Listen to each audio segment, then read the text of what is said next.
Yo, this is Rampant Killer already. Omukramanyidwa nga DJ Jacob omutuuze talina any kind word eri abakulu ababiri. Omukramanyidwa nga Moses Ali n'omukyala amanyiddwa nga Rebecca alitwala Kadaga abawandiikidde n'abagamba nti leave power before power leaves you. This generation can be ruled by people who can take themselves to the toilet. Bw'atyo wagenze maaso kubanga ate abategeeza bave mu buyinza ng'obuyinza tebunnabavaamu kubanga guno omulembe tegusobola kufugibwa bantu batasobola kubanga ate betwala emanju. Banji bageze maaso kubanga ate beemulugunya oluvannyuma lw'okulaba obutambi obulirako ddala omukramanyidwa nga Moses Ali nga booleka embeera gy'alimu era mumulabye mu batuusizzaako mu vidiyo yaffe yasoose ku nominations ate nga ne Rebecca alitwala Kadaga naye kyekimu bagamba nti bandibadde bawumula naye nga bano baganye baggyeyo dda nomination forms bagamba nti kama mbaya ne mbaya balina okwetaba mu kalulu 2 mu mukaaga kupeje daniza kakoli omulungi atumbudde kasubiri nti oli mungi na gyosinzidde nkwanirizaako natera ngenda kuba nga ate nkutuusaako bingi gusigala nga ate weekuumiddeko tusembule. Ate nga ye president w'ekibiina ekimanyiddwa nga Democratic Front omukramanyidwa nga Mathias Mpuuga avuddeyo n'ategeeza nti ennaku z'omwezi nga 27 June bagenda kuba nga tebalonkinga ekibiina kyabwe mu butongole wali eri e Masaka era n'ategeeza nti ennaku z'omwezi nga 26 June ejja kubeera delegates conference so awo bamale babeere nga ate ekibiina bakijjako akawuwo mu butongole. Ono y'omukyala amanyiddwa nga Major Auma yes era ng'omukyala ono y'omu kwabo bafanda bali ku ground mu biseera ebyakalulu akakwajja wali eri ekawempe nga balonda omukulu amanyiddwa nga Elias Bimbazi Nalukola era nga yalabibwako nnyo mu butambi obw'enjawulo ng'agezaako kubanga ate asika abajja ati balekere okubanga bakuba abantu. Omukyala oyo yakola kyamaanyi ddala naye nga omukulu amanyiddwa nga Kyagulanyi Ssentamu president w'ekibiina kya National Unity Platform avuddeyo n'agenda maaso okubanga ate ategeeza nti omukyalo ono yakwatibwa ab'ebyokwerinda era nga bamutwala mu barracks ey'amagye wali eri emakindye gyakuumibwa mu underground bukyanga akola ekikolwa ekyo kye yakola bw'atyo abadde yabuzibwawo nga ali eyo. So nga olunaku olwaleero maama wa Buganda Nnaabagereka Sylvia Nagginda agenze maaso okubanga ate arenewinga ndagamuntu ye kakati gwe olinda ki ye omukramanyidwa nga Eddie Kenzo agenze maaso okubanga ate ayozaayoza mukyala we anti nomination agenze maaso okubanga Nyamutola azetabamu bukolokolo jjukira nti ebya minisita yasabye abizze muguluka ayagala kukiikirira abantu beyewaabwe gyava ng'omubaka omukyala kakati Eddie Kenzo agenze maaso kubanga ate amuyozaayoza n'agamba nti talabangako omuntu ali determined ate ayagala nsi ye nga Nyamutolo n'avaayo n'agamba nti wabula Mukama wakinkolera kye nakusabanga omwami ali so supportive wampa Eddie Kenzo wamala. Jjukira nti ono bamutadde ku lukalala lwa kapo ze basuubira okukola ki okwawukana akadde konna mbu education levels za njawulo. Regardless byonna bo bakyagenda mu maaso n'omuhabbatina gwabwe bagwe ba left right ne center. Bwe njogera ku Eddie Kenzo nja kuzzaayo emabega ku Father's Day bwetuuka ng'omuto amanyiddwa nga Aamaal Musuuza page ye eya Facebook egenda maaso okubanga ate epostinga omukulu amanyiddwa nga Dr. Hamza Sebunya ng'ateekako obubaka obugamba nti Happy Father's Day taata n'akamuli kakati n'olyoka ndabira social media ye biological father wo lwaki omutukuba taata wo mumanyi jawa n'omusajja postinga taata bayisa mu poste gaali neemalayo olunaku lulamba naye nga tewali agamba nti oba Happy Father's Day Sebunya not until the following day we yavaayo n'aleeta ate ekifaananyi kyani kya Eddie Kenzo ng'ali naye ne Maya Musuuza n'ateekako nti Happy Father's Day papa. Awo ne bamugamba obadde olinda ki obadde olinda tumale kusabula naye nga ba social media in-laws mugolole ettumba. I came using foot omukyala Nabukeera mukwano lunaku lwaleero gabadde mazaalibwa ge era nga ye Mami Glo agenze maaso okubanga ate akolera omwana we surprise birthday party n'amutwalako ne wali ku photoshoot bangi bagenze maaso okubanga ate munange bamusiima bamugambye nti weebale nnyo weebalire ddala okuzza obulamu bwa foot engulu kakati no takomyawo agenze maaso okubanga atutegeeza nti bizinesi eyo gy'akola ey'okutunda ebyokwewunda omuli wiigi omuli ebizigo omuli ki byonna ebyo kalonda nti fuutu ku birthday ekirabo kyamuwadde kyakumufula brand ambassador owa business era nga buli mwezi agenda muwanga emitwalo 7 gattako kubanga asula we alya we transport we banange omuntu akwagala bwatyo obono omusanga wa thank you so much Mami Glow abaata b'emitima emirungi bakyaliyo naye nga tumwebaze katulabeko katono nnyo kubibadde mu surprise birthday ya Foot kakati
Lina abasanyu lyamwe kiwagonja kinaawaaki yasa oluvannyuma lw'amawulire okubanga tigasaasanira ku mikutu migattabatu aga Doreen okubanga afuna basalo okuva mu ggwanga erya America. Maama we omukyala Teddy Naluswa avuddeyo okubanga ate ajja okuweera mukama obujulizi kwegamba naye takikkiriza. N'abagamba mujje munnyambeko tusanyukire wamu kulwani kulwa ddota wange.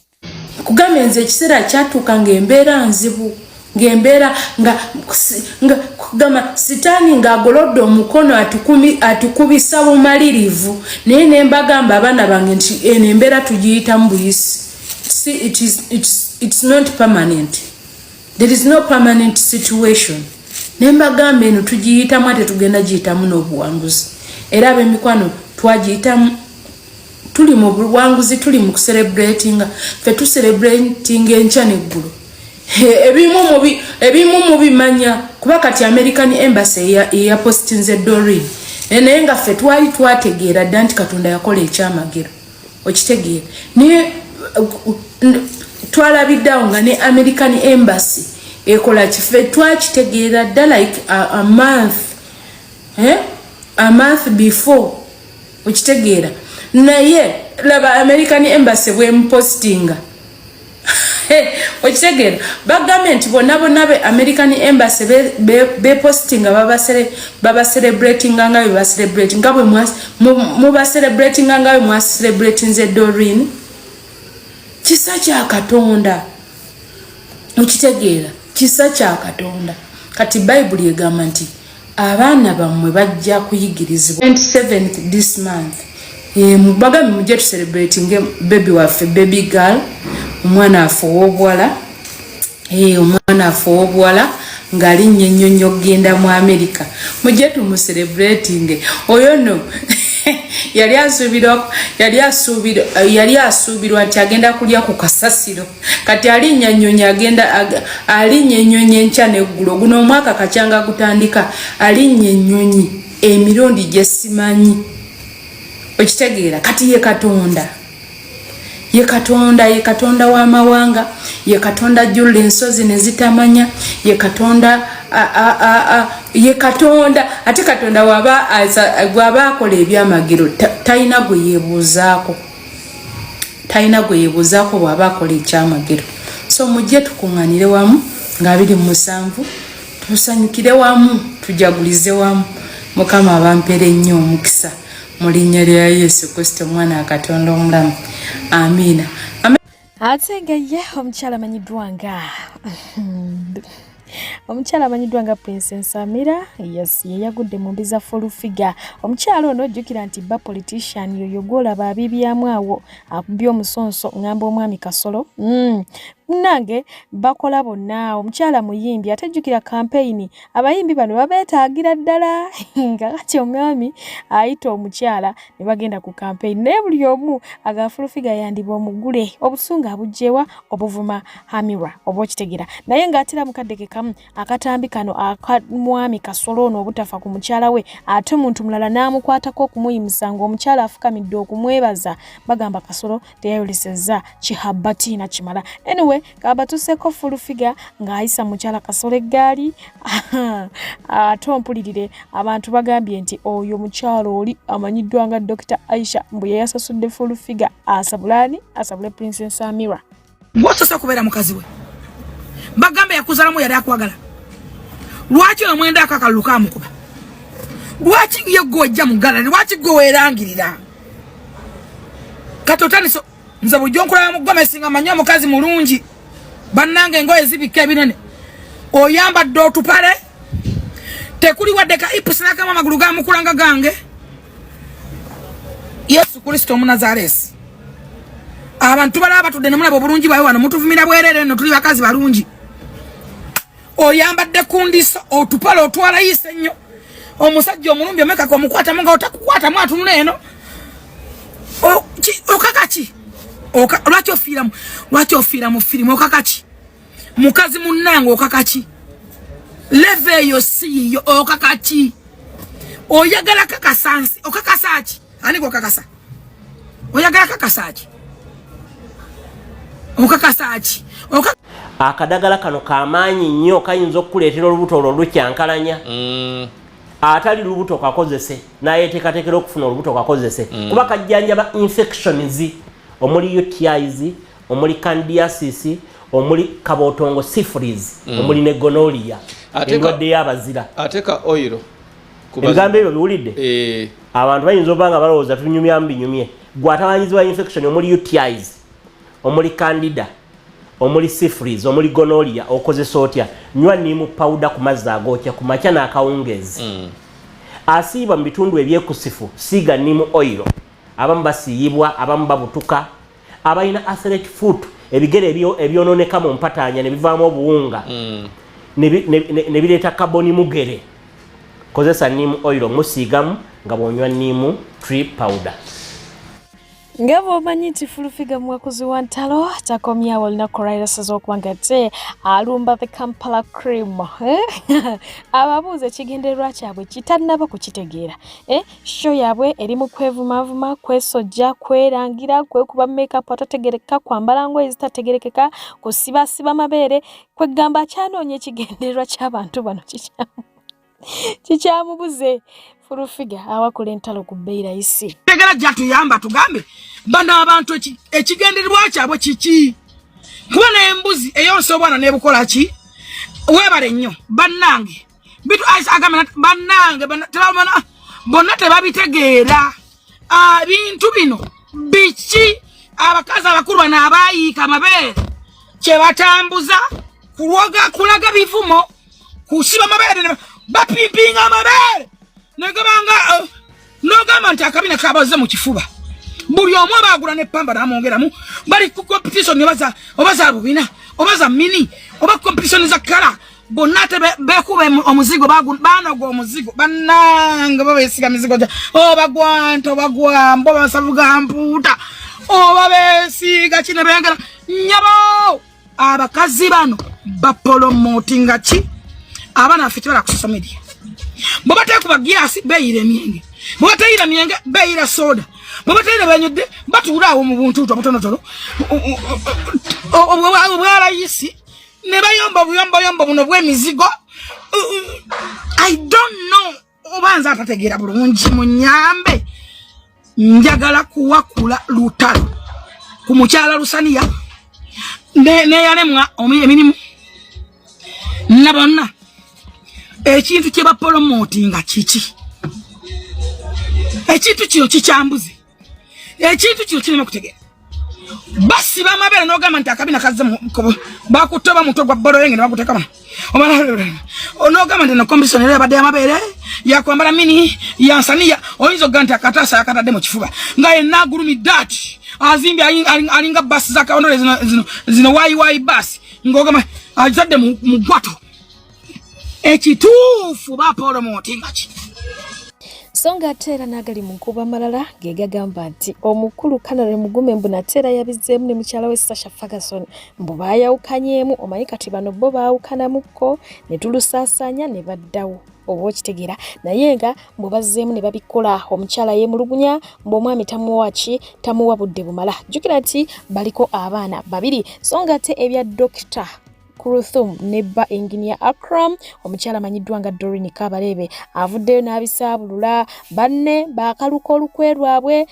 oli ayagala kufuna mpapula batambuze obulamu avuddeyo n'abiyiwamu amazzi bw'ati mbu Akram yamubbiddeko bano bali mu stanti zaabwe Wadeshkamba buse nebake. Okay, the thing is olaba when you abantu webajja wano in the US ekintu ekisinga obuzibu kujjanga oli mufumbo like wojanga oli mufumbo nti olinayo omuntu we Uganda ate kafena twalaba hajati eyaleeta Akram okitegeera so kumpapula za Akram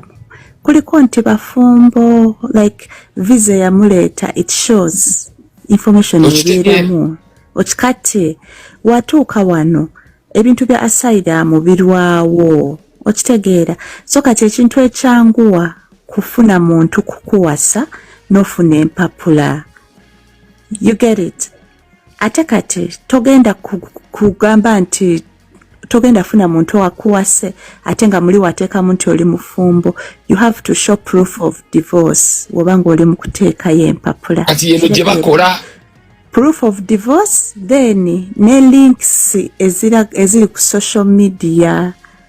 like abamawulire bawandiise biki kati gwe eyo link gy'ofuna n'oteekamu muli when you're applying okiraba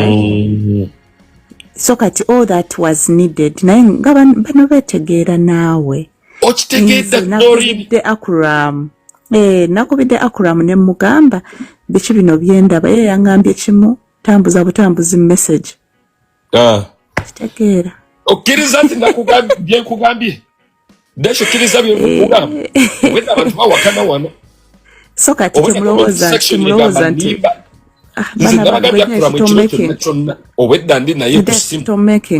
tomakinga kwogera byama bya musajja but anyway that is it just nobali betegeera naawe sure Akram ayinza okuva ku antikulu afikulu alagaddewa Doreen wallahi walose bulungi obwedda abantu bano mbagamba ebigambo nti ekiro kyonna obwedda njogera n'Akram nga balowooza nnimba naawe oli yategeera antikulu kuba osobola kuleka maaso oyo wakireka waddewa adde kuba yaye bano bagenda ozinazinamu just yalekaawo ate Doreen soko owulirize bano abantu kye batamanyi Akram mulabira wano ino Uganda Akram is a typical affaire Akram mugezi kati nozebekana kumanyi chali wange engineer mina genzo kulaba post nti ate kuru ya muita engineer mbu engineer wa mutima gwawoli si engineer wa ddala nti yabisoma waba engineer wa mutima he engineers her heart temunchaya chali wange nedda abantu ba ku social media wano tuvayo ne twogera omuntu ku kintu ne balowooza ntuwayira nze Doreen ngambye abantu wano Akram ekiro kiramba era n'ebigambo byenjogedde namugambye Akram ebigambo byongamba ngenda keera ku deshi mbyogere nangamba ekigambo kimu nkugambyeko nti tobyogere nangamba true leader nkumanyi ngezo bikugamba nga mmanyi jja byasama kyekigambo kye yakozesezza Akram mugezi katola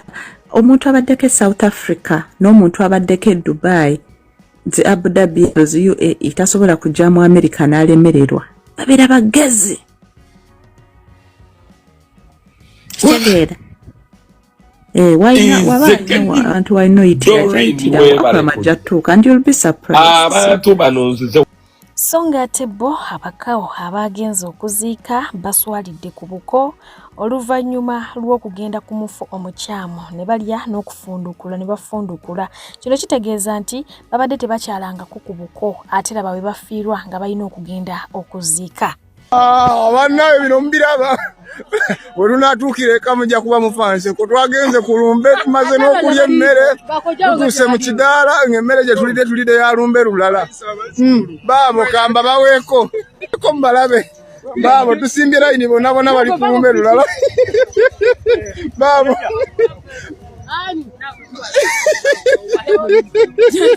tuba ku lumbe lulala tumaze n'okulya emmere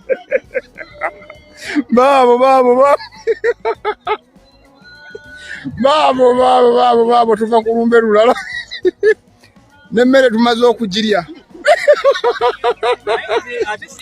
naye nga mukadde kano bo aba Molden beetaaga ba security guards nga bano bagenda kubanga ate bakola interviews akadde konna tosubwa yes mu ggwanga erya kata abangi mbadde mujja waneeno nga mubuuza security eriwa yineze ate nga ne Dubai nayo bagirina so duka zambwa wali eri ku Molden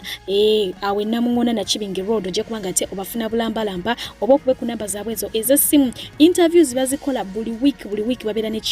interviews so for more details oba for more information baku namba zaabwe z'essimu omulimu tegukola ki tegukuyitako so mwenna abadde beetaaga ogwo omulimu gwa security muli sorted and covered abalungi abatuwuliriza era abatulaba olunaku olwaleero tukyaddeko ewa Sheikh Asraf Dembe sebo sanyusa okubalaba amannya agange yezeseeka Asraf Dembe akola ku bizibu by'enjawulo omuntu singa aba alina ebirwadde tumusomereddwa tumuwa amazzi ga lukuya nga bw'obadde ogalaba tugenda abantu ku kyoto ne twokya emizimu emibi egibabaamu n'okulomba edduwa abantu singa abeera ng'ali wano atuuse sobola okumulombera edduwa ne waba atatuuse nga mpadde amannya ge naye ng'ali wala neetaase ennamba yange yeeno eri 0707763711 nammwe bannyinaffe abali ebweru oyagala okuba nti oyagala okulombera ku dduwa ng'olina ebizibu viza zibuze amaka gakolongotana sente zikola zimpita mu ngalo ojja kumpeereza ekifaananyi kyo n'amannya go ebyo byokka bijja kumala nja kukulombera edduwa ojja kutereera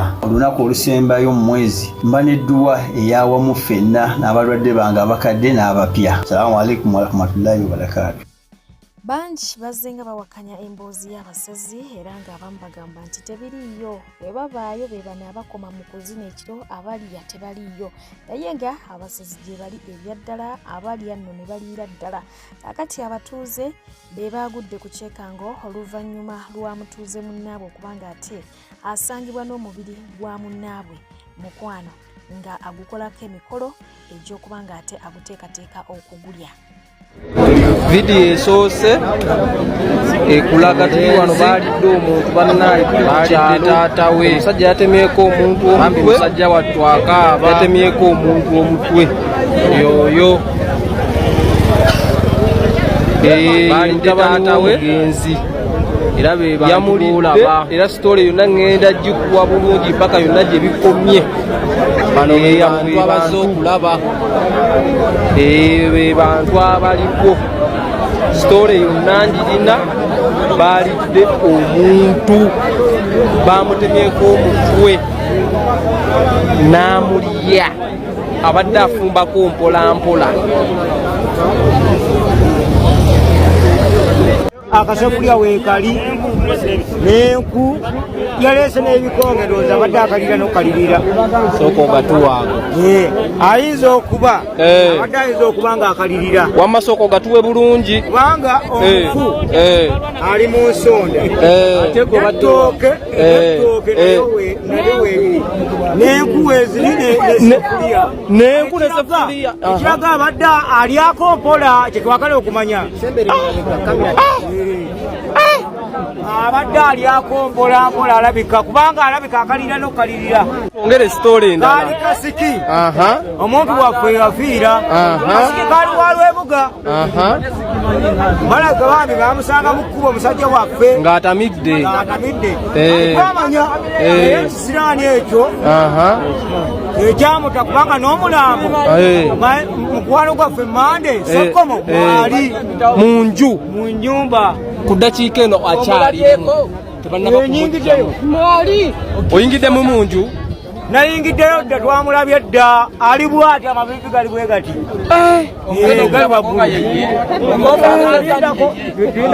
tugenda kulaba ekituufu naye nga kyo kituufu mande waffe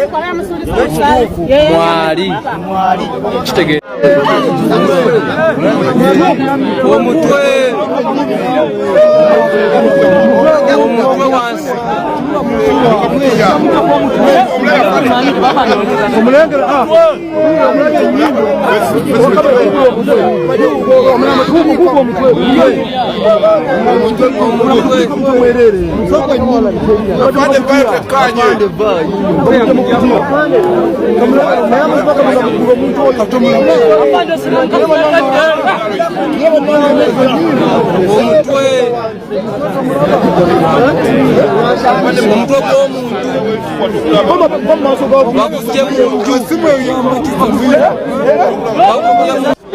afandi yabadde agezaako okunyonyola abantu kati nga baagala kulaba kubasaddaasi kati nga poliisi ekyagaanye abantu bayomba bakkiriza baagala kulaba basaddaasi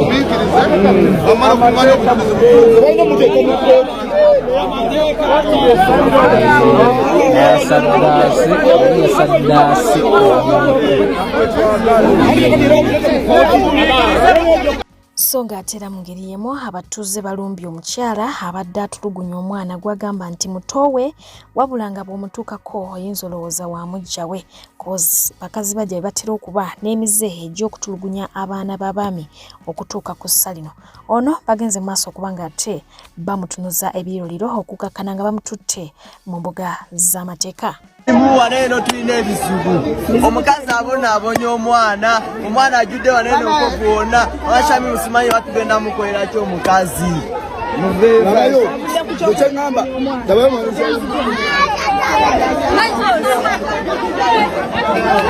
kaba unate yayogeda abonye omwana aliwa yingira omuteke uno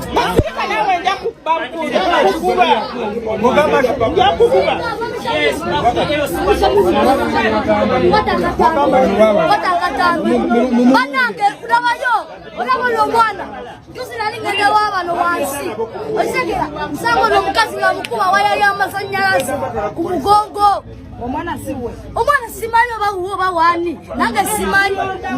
oba yamulonda bulonzi lwali kunebazuula muganda wange omutoye ne bagenda eyo wansi ku muzikiti nagamba ngenemba noonye we nabaleetaye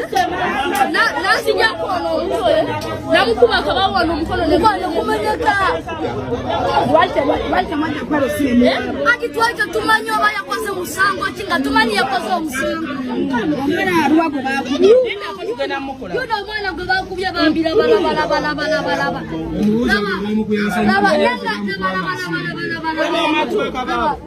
Amatukala.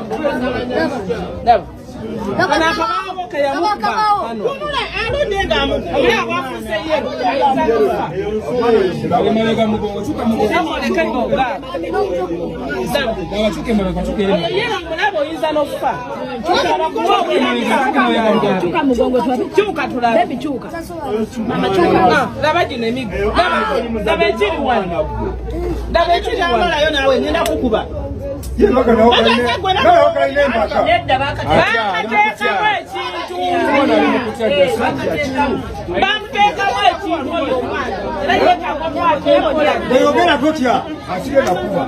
Goyogera totya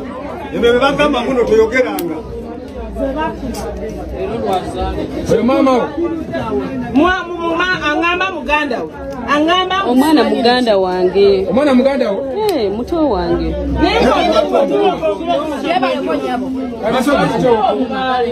kati omwana wa mtoto muganda wange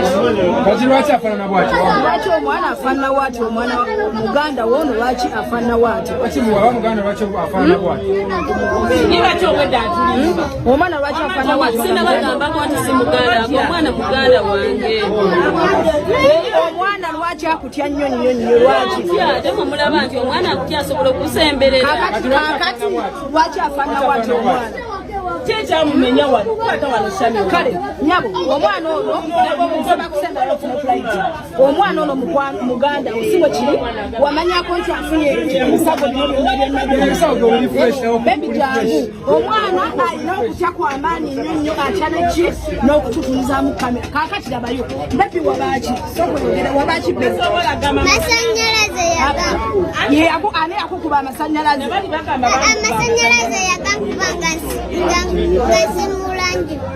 ani yakuba amasanyalaze nedda amasanyalaze yagankubanga nsimula yagakuba ng'osimula nju akuyita atya amasanyalaze gakuba ng'osimula nju mama ono omuyita otya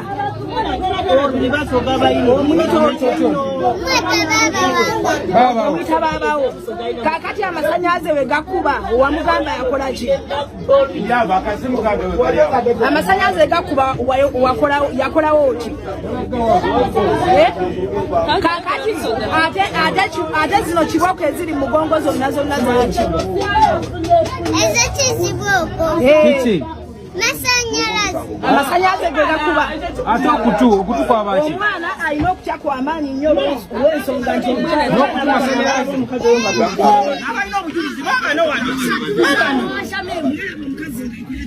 Nanga omwana tebamukola kuyana nnoma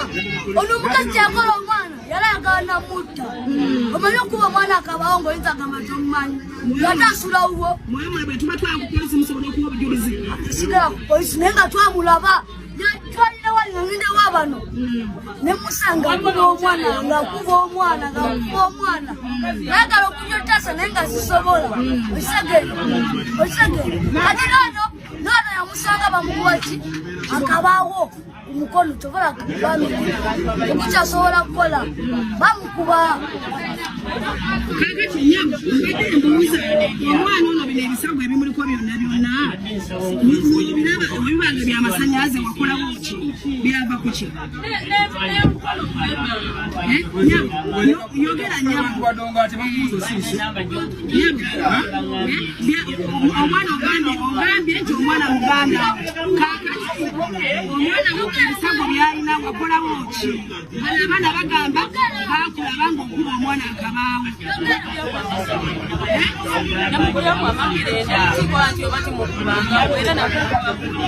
yamanyawo gwani bakuyitani obeera sayidi ki bakuli sayidi ki wajjako bawabe wakyamaani wensimula yonna yonna kati mbuuza omwana ono nga akutya nnyo nnyo lwaki omwana akutya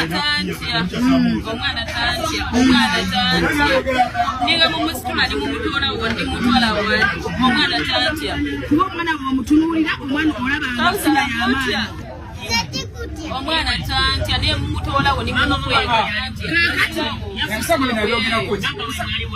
ne muzira yazirawo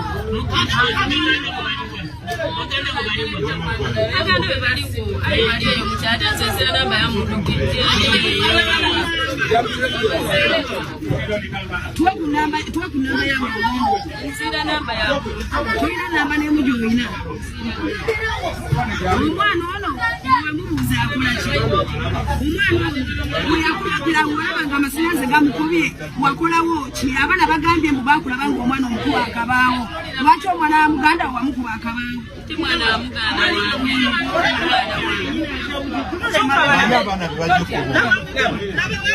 bakabaawo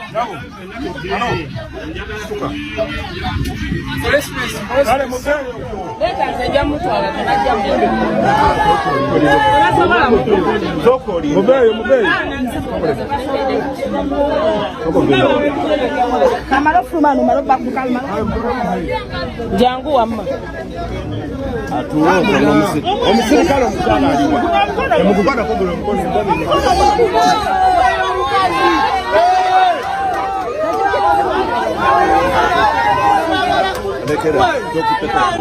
Bwino kumeza omukulu amanyiddwa nga Fred Kajibirumbuye yavuddeyo ne bwino alumiriza omukulu amanyiddwa nga Honorable Geoffrey Lutaya okuba nti akolagana nnyo bw'ati n'omukyala Speaker of Parliament Anita Ntamonga wadde nga bano baawukanya ebibiina ebyobufuzi. Anita Ntamonga ali mu kibiina kya NRM so nga ate Honorable Geoffrey Lutaya ali mu kibiina kya NUP.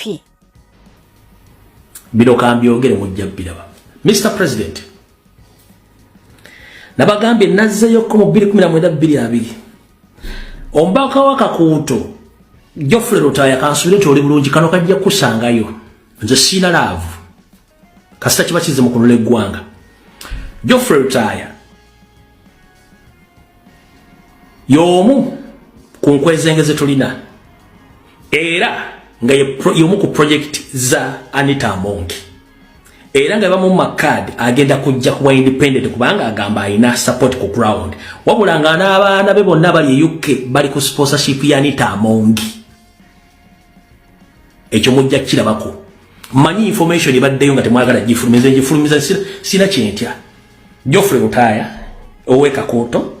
akimete bagenda mu wakadi naye tumanyi bayinza gimuwa naye nga nkwezenge bino byogedde bwobi wakanya agenda mpa wabiri kubanga n'abaana be bongeza gibali bali ku sponsorship yani Anita Amongi nga ne mukazi wa kimanyi bulungi nnyo era agenda akyogera. Geoffrey Lutaya nkwezenge period inaga sidiri nga aba MP bafu.